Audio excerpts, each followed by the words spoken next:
آج کا بات کرنے کا مقصد دماغ کی کچھ ایسی بیماریوں کے بارے میں عوام کو آگاہی دینی ہے جن کے بارے میں ان کی معلومات ناکافی ہیں، اور جو کہ اس قسم کے پیشنٹ ہمارے پاس کافی خراب کنڈیشن میں آتے ہیں اور اس وقت ان کا علاج کرنا تھوڑا مشکل ہو جاتا ہے، کیونکہ اگر یہی پیشنٹ ہمارے پاس ارلی سٹیج پہ آ جائیں تو ان کے رزلٹ بہت اچھے مل جاتے ہیں اور پیشنٹ کو فائدہ ہوتا ہے۔ یہ دو بیماریاں جن کا ہم ذکر کر رہے ہیں، ایک تو ہائیڈروکیفلس بولتے ہیں اس کو، جس میں دماغ بڑا ہو جاتا ہے اور سر میں پانی بھر جاتا ہے اور اس کی وجہ سے دماغ جو ہے کافی بڑا ہو جاتا ہے۔ دوسری بیماری ہوتی ہے جس کے اندر کمر کے اندر ایک پیدائشی زخم ہوتا ہے، اس کی وجہ سے بچے کی ٹانگیں جو ہے پیدائشی میں معذوری ہوتی ہے۔ بہت بہتر طریقے سے علاج ہو جاتا ہے۔ اس میں دو قسم کے ٹریٹمنٹ ہوتے ہیں، ایک تو اس میں نلکی بھی ڈالتے ہیں ہم دماغ کے اندر، اور دوسرا مشین کے ذریعے اینڈوسکوپ سے بھی آپریشن کرتے ہیں، اور الحمدللہ دونوں چیزوں کے اگر ٹائم سے آپریشن ہو جائے تو بہت اچھے رزلٹ ہیں۔ دوسری بیماری جو اسپائنا بائفیڈا جسے ہم بولتے ہیں، جس میں کمر میں زخم ہوتا ہے، جس میں پیدائشی قسم پیروں میں معذوری ہوتی ہے۔ معذوری اگر ہلکے درجے کی ہے تو اس میں تو فائدہ ہو سکتا ہے، لیکن اگر معذوری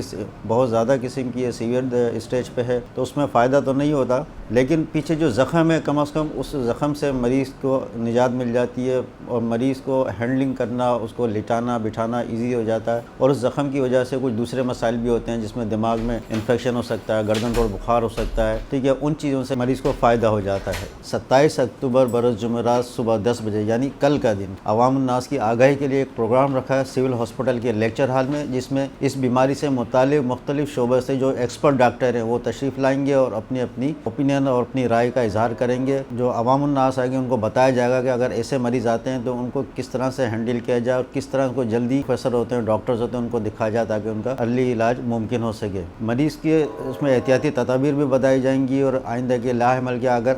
اگر ایک ماں کو ایسا بچہ ہوتا ہے تو آئندہ دوسرے بچوں سے کس طرح بچاؤ ہو سکتا ہے کہ دوسرے جو نیکسٹ بچے ہیں اس میں اس قسم کی معذوری نہ ہو۔ تو میں گزارش کرتا ہوں زیادہ سے زیادہ لوگ اس پروگرام میں شرکت کریں، اور جو لوگ شرکت کریں وہ آگے اس میسیج کو پہنچائیں۔